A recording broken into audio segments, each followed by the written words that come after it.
గురు బ్రహ్మ గురు విష్ణు గురుదేవో మహేశ్వరః గురు సాక్షాత్ పరబ్రహ్మ తస్మై శ్రీ గురవే నమః.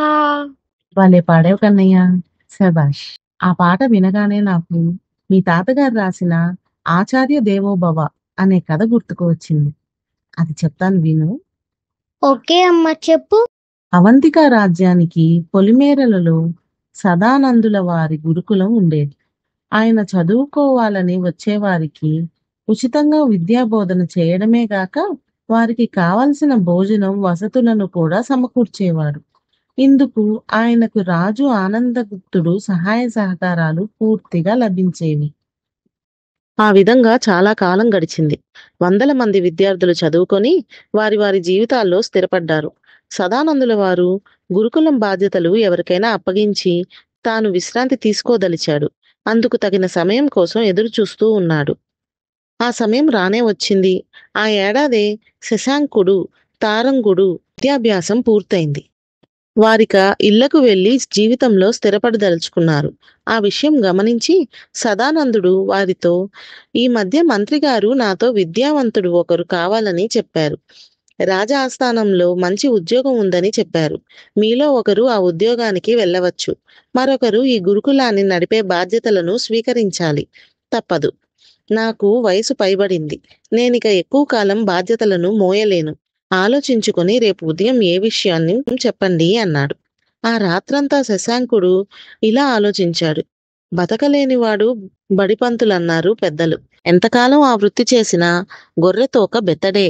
అదే రాచకొలుపులో ఉద్యోగం అయితే జీవితము బాగుంటుంది, జీతము బాగుంటుంది అన్నాడు. అదే సమయంలో తారంగుడు, పెద్దలు ఆచార్య దేవోభవ అంటారు కదా, అన్ని దానాల్లో విద్యాదానం గొప్పది. అదీగాక మనకు తెలిసిన జ్ఞానాన్ని 10 మందికి పంచడంలో ఏదో తెలియని తృప్తి, ఆనందం ఉన్నాయి.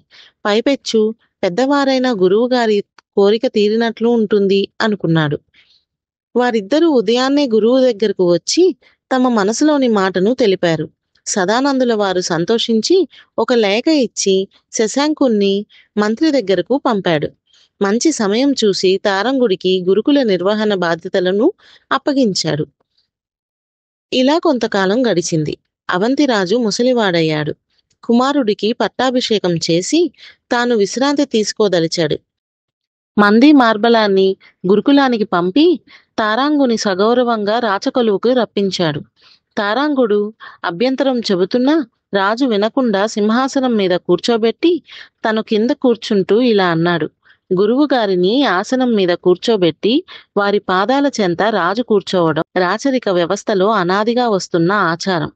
ఆ సింహాసనం మీద కూర్చోగలిగేది రాజు తర్వాత గురువే అంటూ తారాంగుని రాచకొలువుకు రప్పించటానికి కారణం చెప్పాడు. యువరాజు పట్టాభిషేకానికి మీరే మంచి రోజు నిర్ణయించాలి. అంతేకాదు, దగ్గరుండి ఆ కార్యక్రమాన్ని ఎలాంటి లోటు లేకుండా విజయవంతంగా మీరే జరిపించాలి అని కోరాడు. తారాంగుడు సరేనని సంతోషంగా ఒప్పుకొని అప్పటికప్పుడే మంచి ముహూర్తాన్ని నిర్ణయించాడు. ప్రభు, మా శశాంకుడు మీ కొలువులో చాలా కాలం ఉన్నాడు.